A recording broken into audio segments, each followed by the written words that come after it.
تو اس لیے جب بھی بولو سرگوشی میں بولو، پکار کے بولو، اپنے لیے مانگو، اوروں کے لیے مانگو، مانگ لیا پھر مانگو، بار بار مانگو، 100 بار مانگو، جس لہجے جس انداز میں مانگو، تمہارا رب تمہاری جھولیاں بھرنے والا ہے۔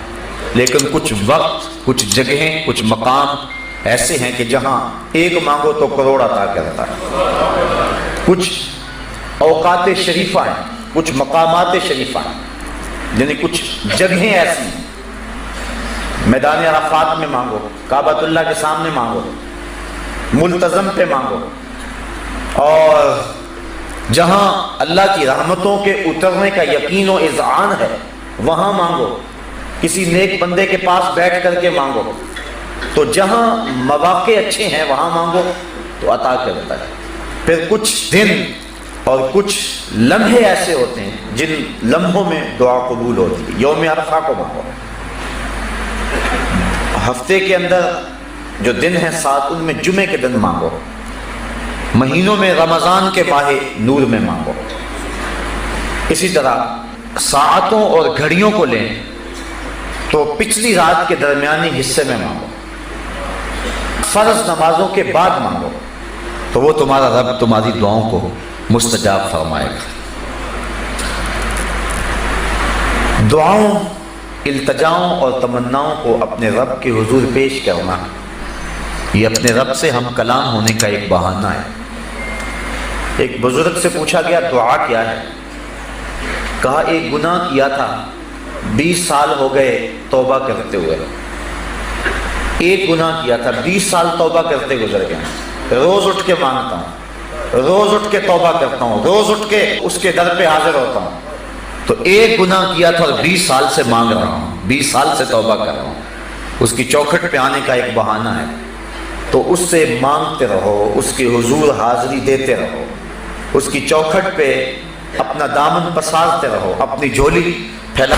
حضرت ابو ہریرہ رضی اللہ تعالی عنہ سے روایت مروی ہے، لیس شیء اکرم عند اللہ من الدعاء، اللہ کے نزدیک دعا سے زیادہ عزت والی کوئی چیز نہیں ہے۔ وہ سب سے زیادہ اس بات کو پسند کرتا ہے کہ میرا بندہ میرے حضور دعا کرے۔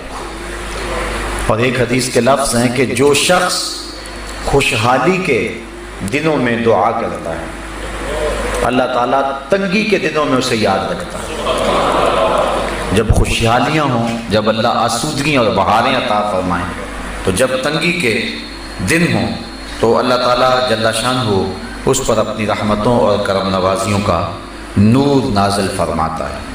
تو دعا مومن کا ہتھیار بھی ہے، رب سے گفتگو بھی ہے، نیاز مندی اور عجز کا طریقہ بھی ہے، رب کو منانے کا سلیقہ بھی ہے، بندے اور معبود کے درمیان راز و نیاز بھی ہے، ایک دکھے ہوئے دل کی اپنے محبوب کے سامنے فریاد بھی ہے، اور جو بات بندہ کسی کے سامنے بھی نہیں کرتا کہ لوگ مذاق اڑائیں گے، وہ بغیر کسی تردد کے اپنے رب کے سامنے پیش کر دیتا ہے۔ اگر کسی سے مانگنا ہو تو وقت مناسب ڈھونڈنا پڑتا ہے کہ اس وقت تو فلاں کے سونے کا وقت ہے، لیکن رب کے حضور جب بھی حاضر ہو اس کا در کھلا ہوا پاؤ گے، دن کو آؤ یا رات کو، گرمی میں آؤ یا سردی میں، موسم کوئی بھی ہو، رت اور زمانہ کوئی بھی ہو، پھر جس لہجے جس زبان میں تم مانگنا چاہو تمہارا رب تمہیں دے گا۔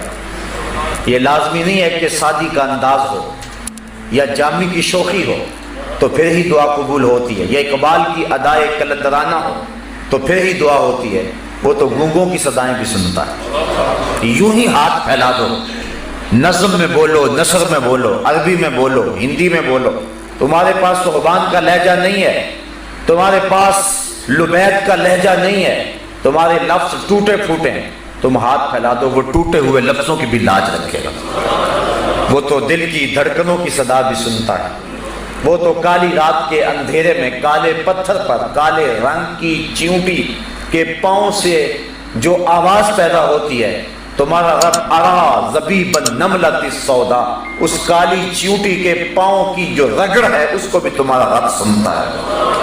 دنیا آخرت کی برکتیں اللہ ان لوگوں کا مقسوم فرمائے، اور اللہ ہمارے گناہ معاف کر دے۔ قیامت کے دن حضور علیہ السلام سے